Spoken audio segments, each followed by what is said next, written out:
Je me souviens de ce soir-là comme si c'était hier, la pluie battante sur les pavés de Paris. Mon cœur cognant comme un marteau-pilon. Et cette confrontation que j'avais imaginée 1000 fois dans mes cauchemars les plus sombres. Tu es l'amant de ma femme. N'est-ce pas? Ai-je lancé à Maxime. Les yeux dans les yeux. Prêt à tout pour défendre ce qui restait de mon mariage fissuré.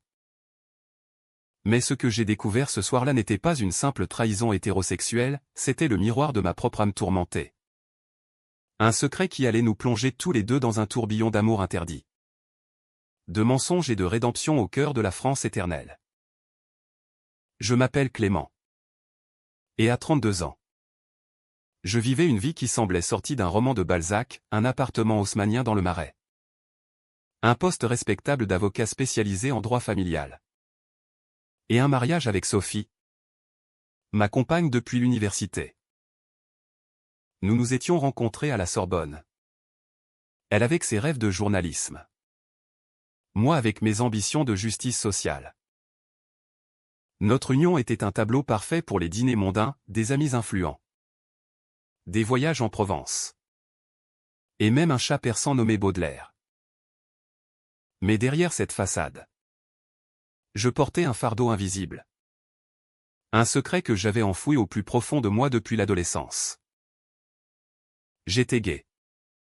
Irrémédiablement attiré par les hommes. Mais dans une famille conservatrice de la bourgeoisie lyonnaise. Avouer cela aurait signifié l'exil social. Sophie le savait-elle? Non. Ou du moins. Je le croyais. Notre intimité était polie. Affective. Mais dépourvue de cette passion charnelle que les couples hétéros exhibent si naturellement. Je l'aimais comme une sœur. Une confidente. Et notre mariage était un arrangement mutuel contre la solitude. Tout a basculé un soir d'automne. Lors d'un gala de charité au Louvre. Sophie était resplendissante dans sa robe Chanel. Discutant avec des collègues du Monde. Moi. Je sirotais un champagne tiède. Observant la foule avec un détachement fin. C'est là que je l'ai vu pour la première fois, Maxime. Un photographe freelance de 30 ans. Aux cheveux blonds ébouriffés et aux yeux noisettes qui semblaient percer les âmes. Il capturait des instants avec son Leica. Un sourire en coin qui trahissait une assurance insolente. Sophie l'a présenté comme un « vieil ami de fac ». Mais leur regard complice m'ont alerté. Ce soir-là. Rentré chez nous. J'ai fouillé son téléphone où une trahison que je me reproche encore et découvert des messages codés. Des rendez-vous secrets dans des cafés de Saint-Germain-des-Prés. Maxime était son amant. Un hétérotypique. Pensais-je. Avec son allure de bohème parisien et ses conquêtes féminines notoires. La rage m'a envahi comme une marée montante. Comment osait-elle? Et lui? Ce séducteur sans scrupules? J'ai décidé de le confronter. Seul à seul. Pour sauver ce qui restait de notre vie commune. J'ai fixé un rendez-vous anonyme via un message volé, rencontrons-nous au Café de Flore. Ce soir à 20h. C'est au sujet de Sophie. Mon cœur battait la chamade en entrant dans ce lieu mythique. Chargé d'histoire sartrienne. Maxime était déjà là. Attablé avec un espresso. L'air intrigué mais serein. Clément? C'est ça? Le mari de Sophie? A-t-il dit d'une voix chaude.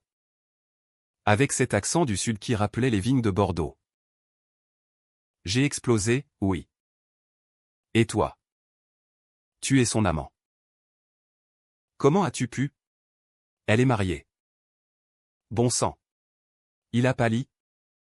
Ses mains tremblant légèrement sur la tasse. Mais au lieu de nier ou de s'excuser. Il a murmuré, ce n'est pas ce que tu crois. Assieds-toi. S'il te plaît. Il y a des choses que tu ignores. Ce que Maxime m'a révélé ce soir-là a ébranlé les fondations de mon existence. Il n'était pas l'amant hétéro que j'imaginais, en réalité. Leur relation était une couverture. Un alibi mutuel pour masquer nos véritables identités. Sophie, ma Sophie, avait deviné mon secret depuis des années. Elle m'avait épousé par amitié. Par compassion. Mais aussi parce qu'elle cherchait elle-même à fuir les pressions familiales. Maxime, quant à lui, était gay. Comme moi. Forcé à une double vie par une carrière dans un milieu artistique conservateur. Leur liaison n'était qu'un jeu de rôle, des dîners publics. Des messages ambigus. Pour détourner les soupçons. Sophie m'a demandé de jouer le jeu. A-t-il avoué? Les yeux baissés. Elle voulait te protéger. Clément. Et moi. J'avais mes propres démons. Je les regardais. Stupéfait. Et pour la première fois, j'ai vu au-delà de la façade, un homme brisé. Comme moi. Prisonnier d'une société française qui prône la liberté mais juge encore en silence. Cette révélation a ouvert une brèche en moi. Au lieu de la colère attendue, une empathie profonde m'a submergé. Nous avons parlé des heures. Sous les lumières tamisées du café. De nos enfances volées. De nos amours cachés. Maxime m'a raconté son adolescence à Marseille. Les moqueries au lycée. Le rejet de son père. Un marin traditionnaliste. Moi. Je lui ai confié mes nuits solitaires à Lyon. Mes lectures clandestines de Proust et Gide. Ces auteurs qui m'avaient donné espoir dans l'ombre. Pour la première fois. Je me sentais vu. Compris. Mais cette connexion naissante portait en elle les germes d'un conflit plus grand, qu'allait devenir mon mariage? Et Sophie? Dans tout ça? En rentrant chez moi. L'aube pointant sur la Seine. Je me suis effondré en larmes. J'avais confronté un rival. Mais j'avais trouvé un miroir et peut-être l'amour de ma vie. Les jours suivants ont été un tourbillon d'émotions contradictoires. Sophie, sentant mon trouble, m'a confronté à son tour. Clément? Je sais que tu sais pour Maxime. A-t-elle dit un matin. Dans notre cuisine baignée de soleil. Ses yeux verts, habituellement pétillants, étaient emplis de tristesse. Ce n'était pas pour te blesser. Je t'aime, mais pas comme une épouse devrait. Et toi? Tu mérites d'être libre. Ces mots ont déchiré le voile de nos mensonges mutuels. Nous avons pleuré ensemble. Comme des amis perdus dans une tempête. Elle m'a avoué avoir orchestré cette liaison pour me pousser à affronter ma vérité. Espérant que la jalousie me réveillerait. Mais elle n'avait pas prévu que Maxime et moi nous connecterions ainsi. Il est comme toi. Clément. Peut-être que c'est un signe. Pourtant. La société française. Avec ses hypocrisies bourgeoises. Ne nous facilitait pas la tâche. Mes collègues au barreau. Des hommes en costumes impeccables. Murmuraient sur les déviances modernes. Ma famille. À Lyon. Attendait un héritier pour perpétuer la lignée. Maxime. De son côté. Risquait de perdre des contrats avec des galeries conservatrices si son orientation était révélée. Nous nous voyons en secret. Dans des parcs comme le Luxembourg, où les statues antiques semblaient nous juger. Nos conversations étaient intenses. Chargées d'une tension romantique, des regards volés. Des mains qui s'effleuraient. Clément? Tu es le premier à me voir vraiment. M'a-t-il dit un après-midi. Sous un chêne centenaire. Mon cœur s'est emballé. Mais la peur m'étreignait. Était-ce de l'amour? Ou juste le soulagement de ne plus être seul? Un soir, lors d'un dîner chez des amis communs, la tension a explosé. Sophie, Maxime et moi étions là, feignant la normalité. Mais un toast maladroit sur « les couples parfaits » a fait déborder le vase. J'ai craqué, révélant tout d'une voix tremblante, mon orientation. Leur alibi. Mes sentiments naissants pour Maxime. Le silence qui a suivi était assourdissant. Des amis ont réagi avec compassion. D'autres avec choc. Une femme, une avocate influente, a lancé « Clément, tu détruis tout pour une illusion. Pense à Sophie. » La soirée s'est terminée en chaos, avec des accusations de trahison volant de toutes parts. Sophie, en larmes, m'a soutenu, il a le droit d'aimer qui il veut. Mais le mal était fait, les rumeurs se propageaient comme un feu de paille dans les salons parisiens. Cette nuit-là, seul dans un hôtel, j'ai remis en question toute ma vie. Étais-je un monstre pour avoir trompé Sophie émotionnellement? Maxime m'a rejoint. Son visage marqué par l'inquiétude. On peut s'enfuir? Clément. Aller en Provence? Recommencer. Ces mots étaient tentants. Mais la réalité nous rattrapait. Le lendemain. Un appel de ma mère, « Clément? Qu'as-tu fait? Ton père est furieux. » Reviens à la raison.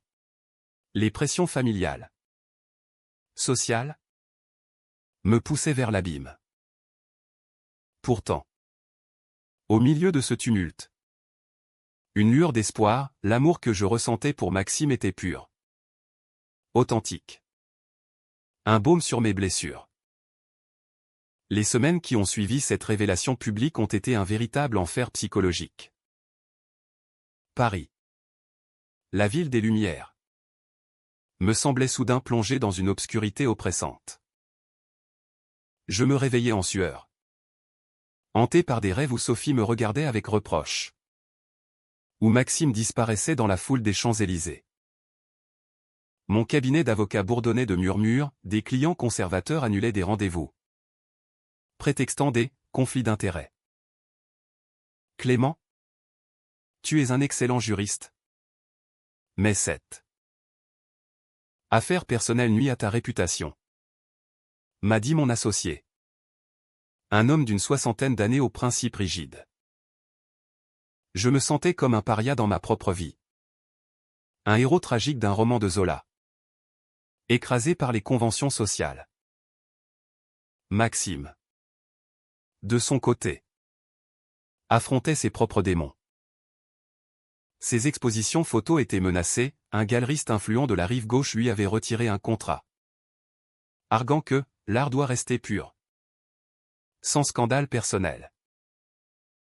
Nous nous retrouvions dans des endroits discrets, comme les berges de la Seine au crépuscule, où les péniches glissaient silencieusement. Clément, je t'aime, m'a-t-il avoué un soir, ses lèvres tremblantes. Ces mots, si simples, ont allumé un feu en moi, mais aussi une terreur profonde. Était-ce de l'amour vrai? Ou juste une rébellion contre nos chaînes? Nos étreintes étaient chastes, empreintes d'une tendresse infinie, mais chargées d'une intensité émotionnelle qui me consumait. Nous parlions de nos peurs, la mienne. De perdre ma famille, la sienne. De revivre le rejet paternel. Sophie, admirable dans sa douleur, a initié la procédure de divorce. C'est pour ton bien, Clément. Et le mien aussi, m'a-t-elle dit lors d'une rencontre au jardin des Tuileries. Ses yeux étaient rougis, mais sa voix ferme. Elle avait trouvé du réconfort auprès d'une amie. Une psychologue qui l'aidait à reconstruire. Pourtant, une pointe de jalousie m'étreignait, avait-elle vraiment tout orchestré par altruisme? Ou y avait-il une part de vengeance? Cette ambiguïté me rongeait, créant des fissures dans ma confiance. Un jour, elle m'a confié, Maxime n'était qu'un ami. Mais en le voyant avec toi, j'ai compris que je n'avais jamais eu ta passion.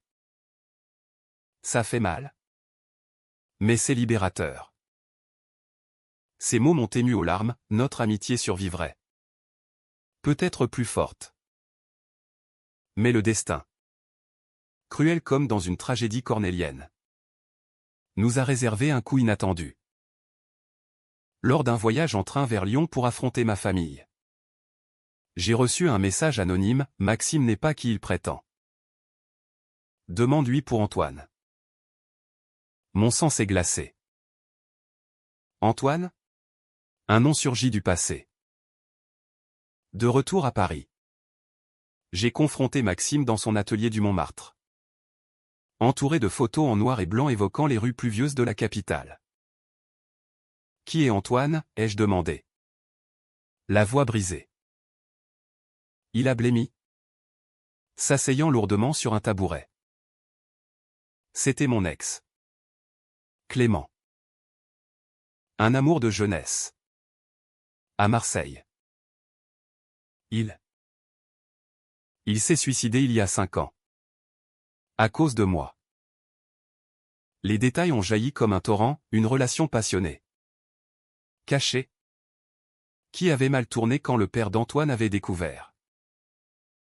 Maxime avait fui, laissant Antoine seul face au rejet. Je l'ai abandonné. Par peur. Et maintenant, je crains de te faire la même chose. Cette confession a déclenché une tempête en moi. Phénomène et compassion se mêlaient, phénomène contre Maxime pour ce secret caché. Compassion pour sa douleur enfouie. Tu m'as menti, ai-je crié. Les larmes coulant. Comment puis-je te faire confiance? Il s'est effondré. Me suppliant, je t'aime trop pour te perdre. Antoine hante mes nuits. Mais avec toi, j'espérais guérir. Nous avons passé la nuit à parler. À pleurer. À nous réconforter. Cette vulnérabilité a approfondi notre lien. Mais aussi semé le doute. Était-ce une relation bâtie sur des ruines? Le climax est survenu lors d'une réunion familiale à Lyon.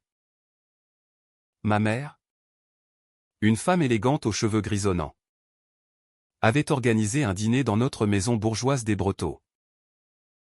Mon père, un entrepreneur retraité, trônait en bout de table. Son regard sévère posé sur moi. Clément? Ces rumeurs. C'est une phase. N'est-ce pas? Pense à ton héritage. À la famille. A-t-il tonné? J'ai explosé, papa. Je suis gay. Et j'aime Maxime. Ce n'est pas une phase. C'est ma vérité. Le silence a été ponctué par le bruit d'une fourchette tombant. Ma sœur, présente avec son mari, a tenté de tempérer, laissez-le être lui-même. Nous sommes en France, au XXIe siècle. Mais mon père s'est levé. Rouge de colère, pas sous mon toit. Tu nous déshonores. Ma mère, en larmes, m'a supplié, réfléchis. Mon fils. Sophie était parfaite pour toi. J'ai quitté la maison le cœur lourd. Mais avec une détermination nouvelle. Sur le quai de la gare Perrache, Maxime m'attendait. Un bouquet de roses à la main. Je suis venu te soutenir, a-t-il dit. Ce geste simple a balayé mes doutes. Nous avons pris le TGV pour Paris. Main dans la main. Défiant les regards curieux. Pourtant, une ombre planait, le message anonyme provenait d'un ex-collabo de Maxime. Jaloux de notre relation. Cette trahison extérieure a renforcé notre unité. Mais aussi révéler la fragilité de notre bulle. De retour à Paris. Nous avons décidé de vivre ouvertement. Maxime a exposé une série de photos inspirées de notre histoire, des portraits intimes d'hommes en quête d'identité. Capturés dans les ruelles de la capitale. L'exposition, au Centre Pompidou, a suscité des controverses. Des critiques l'ont qualifié de « provocation inutile ». D'autres de « cri libérateur ». Moi, j'ai plaidé des causes LGBT au tribunal, défendant des couples discriminés. Sophie, divorcée amicablement, est devenue notre alliée, organisant des dîners où nous rions de nos anciens mensonges. Mais la vie n'est pas un conte de fées. Un soir d'hiver, lors d'une manifestation pour les droits des minorités place de la République, un groupe d'extrémistes a lancé des insultes homophobes. Maxime a été bousculé, tombant sur les pavés glissants. Bien que sans gravité, cet incident a ravivé ses traumas. « Et si on nous séparait » m'a-t-il murmuré dans notre lit, blotti contre moi. J'ai répondu, nous affronterons ensemble. L'amour est plus fort que la haine. Ces mots, inspirés des idéaux républicains français, nous ont portés.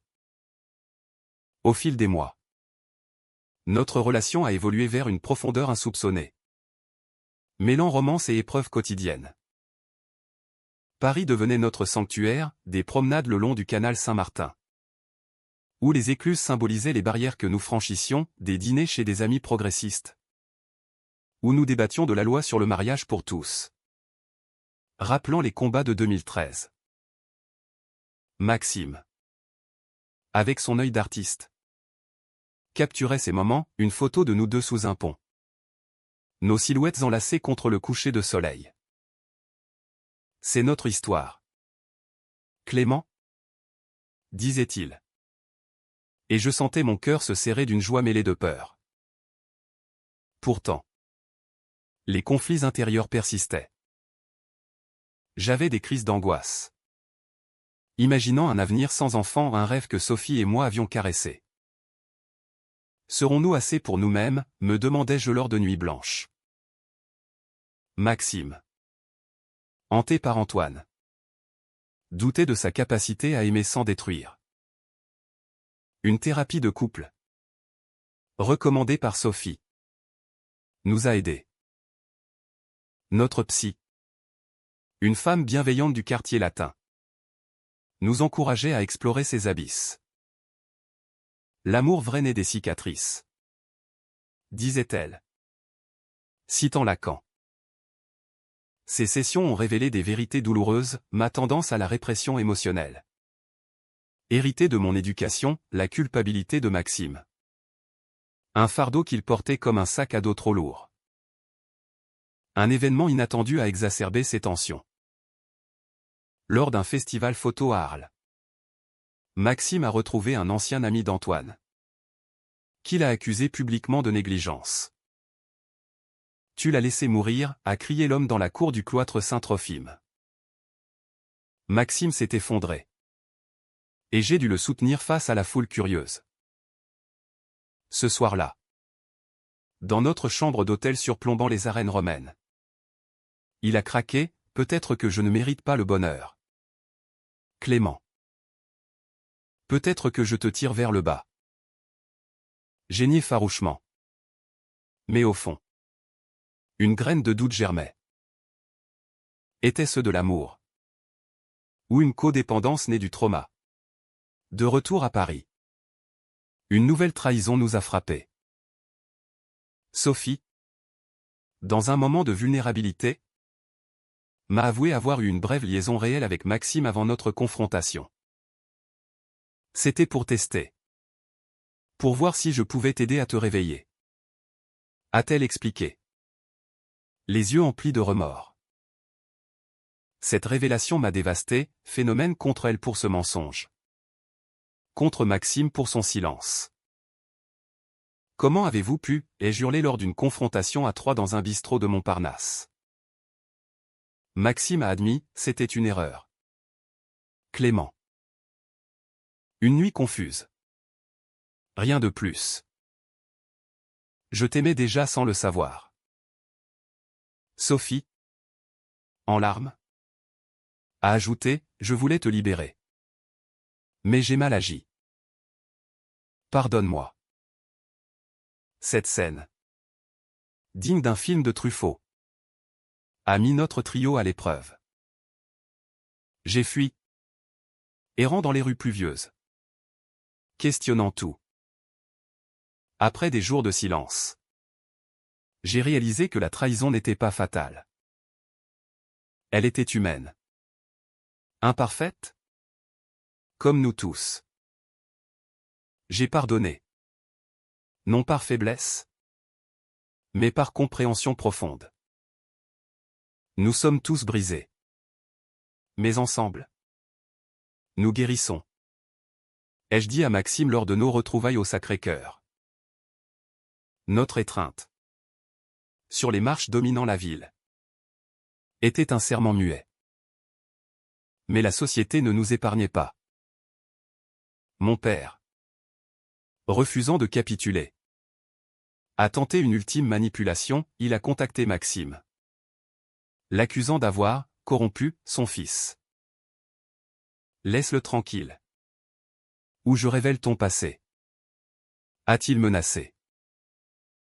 Maxime, terrifié, a envisagé de partir. Je ne veux pas te causer plus de mal. Clément. Cette décision m'a plongé dans le désespoir. J'ai confronté mon père à Lyon. Dans son bureau aux meubles anciens. Papa. Ton amour conditionnel me tue. Accepte-moi. Ou perds-moi. Les larmes aux yeux. Il a cédé partiellement, je ne comprends pas.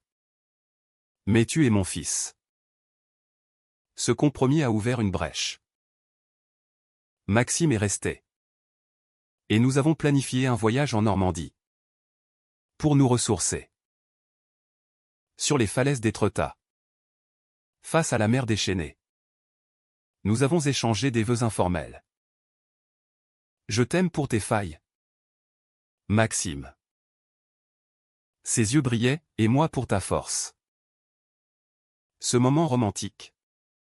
Avec le vent salé et les mouettes criant. A scellé notre engagement. Pourtant. Un twist final nous attendait. Sophie, enceinte d'un donneur anonyme, nous a annoncé qu'elle voulait que nous soyons les parrains. Vous ferez de super-oncles, a-t-elle dit avec un sourire. Cette nouvelle a apporté une joie inattendue, comblant le vide familial. Nous avons accepté, formant une famille moderne, atypique, mais unie. L'année suivante a apporté une stabilité fragile, ponctuée de hauts et de bas émotionnels. Notre appartement dans le Marais est devenu un havre, des livres de Genet et Rimbaud sur les étagères. Des photos de Maxime accrochées au mur crème. Nous cuisinions ensemble des plats provençaux ratatouille. Bouillabaisse en riant de nos maladresses. Mais les ombres persistaient, des nuits où Maxime murmurait le nom d'Antoine dans son sommeil. Me réveillant en sursaut, des appels de ma mère. Tentant de réconcilier la famille. Un conflit majeur a surgi lors d'une exposition conjointe. Maxime et moi avions collaboré sur un projet, des portraits narratifs sur l'identité queer en France contemporaine. L'ouverture à la Galerie Lafayette a attiré une foule hétéroclite. Mais un critique conservateur, dans un article virulent du Figaro, nous a accusés de « propagande déguisée en art ». Les menaces en ligne ont suivi, des messages haineux, anonymes, évoquant violence sans la dépeindre. Maxime, paniqué, a voulu annuler, c'est trop risqué. Clément, pensons à nous. J'ai insisté, non. C'est pour ça qu'on se bat. Pour être visible. Cette divergence a créé une faille. Lors d'une dispute houleuse dans notre salon. Il a crié, « Tu es idéaliste. » Mais moi. J'ai perdu quelqu'un à cause de ça. J'ai répliqué, et moi. J'ai perdu une vie entière dans le mensonge. Nous nous sommes séparés pour la nuit. Lui dormant sur le canapé. Le lendemain. Une réconciliation émouvante, pardon? Mon amour. On est plus fort ensemble. Cet épisode a renforcé notre résilience. Sophie, avec son ventre arrondi, est devenue notre ancre. Nous l'accompagnons aux échographies. Émerveillée par la vie naissante. Ce bébé aura 2 oncles fabuleux, disait-elle. Cette perspective familiale nous a humanisés. Nous rappelant que l'amour transcende les orientations. Pourtant, un secret enfoui a ressurgi. Lors d'un tri de vieux documents, j'ai trouvé des lettres de Maxime à Antoine. Pleines de promesses non tenues. Pourquoi les as-tu gardées, ai-je demandé. Le cœur serré. Il a avoué, pour me rappeler de ne pas répéter les erreurs. Mais avec toi, c'est différent. Cette transparence a dissipé les nuages, transformant la douleur en croissance. Le point culminant est arrivé lors d'une crise personnelle. Mon père, hospitalisé pour un infarctus, m'a appelé, viens. Clément. Avec Maxime. À l'hôpital de Lyon. Entouré de machines bipantes. Il a murmuré, j'ai eu tort. La vie est trop courte pour la haine. Maxime. À mes côtés. A serré ma main. Cette rédemption familiale a été un baume, nous permettant de respirer. De retour à Paris. Nous avons célébré un pique-nique au bois de Boulogne. Avec Sophie. Rire. Confidence. Un sentiment de plénitude. Mais la vie, imprévisible, nous a testé une dernière fois. Maxime a reçu une offre pour une résidence artistique à New York. C'est une chance. Mais je ne pars pas sans toi, a-t-il dit. J'ai hésité, quitté mon cabinet. Ma ville? Pourtant. L'amour l'a emporté. Allons-y ensemble. Les mois précédant notre départ pour New York ont été un mélange d'excitation et de mélancolie. Paris nous manquait déjà, les boulangeries odorantes. Les cafés animés. La tour Eiffel illuminée. Nous avons vendu notre appartement. Emballé nos vies dans des cartons. Sophie, désormais mère d'une petite fille prénommée Élise, nous a bénis, aller conquérir le monde. Mes chers. Son étreinte. Chaude et maternelle. Scellez notre amitié éternelle. À l'aéroport Charles de Gaulle. Main dans la main. Nous avons embarqué. Laissant derrière nous les chaînes du passé. New York nous a accueillis avec son énergie frénétique, des gratte-ciels étincelants. Une communauté LGBT vibrante. Maxime a prospéré dans sa résidence. Capturant l'âme queer de Brooklyn. Moi. J'ai ouvert un cabinet pro bono pour les immigrants. Trouvant un sens nouveau. Pourtant. Les épreuves n'étaient pas finies. Une nuit. Un appel de France, mon père était décédé paisiblement. Le deuil m'a submergé. Mais Maxime m'a soutenu lors des funérailles à Lyon. Ma mère, adoucie, nous a accueillis, il t'aimait. Clément. À sa façon. Cette clôture a permis une guérison profonde. De retour aux États-Unis.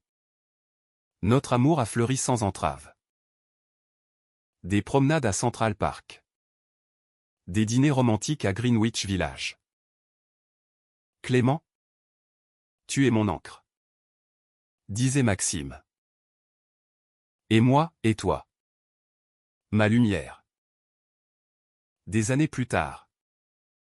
De retour en France pour visiter Sophie et Élise. Nous avons réalisé combien notre histoire était un témoignage. Nous avons écrit un livre ensemble, un récit de trahison, de découverte, de rédemption. Publié chez Gallimard. Il a touché des cœurs, inspirant d'autres à vivre authentiquement. Aujourd'hui, à 40 ans, nous vivons en Provence, dans une maison au volet bleu. Les vignes s'étendent à perte de vue. Symbole de croissance. Notre amour, forgé dans le feu des épreuves, est un phare pour les âmes perdues. Sophie, remariée, reste notre famille choisie. Élise nous appelle « oncle magique ». En repensant à cette confrontation initiale, je souris. Ce que j'ai découvert n'a pas seulement bouleversé tout, cela m'a libéré. Dans cette France humaniste, où l'amour triomphe des préjugés, nous avons trouvé notre happy end non parfait, mais profondément humain.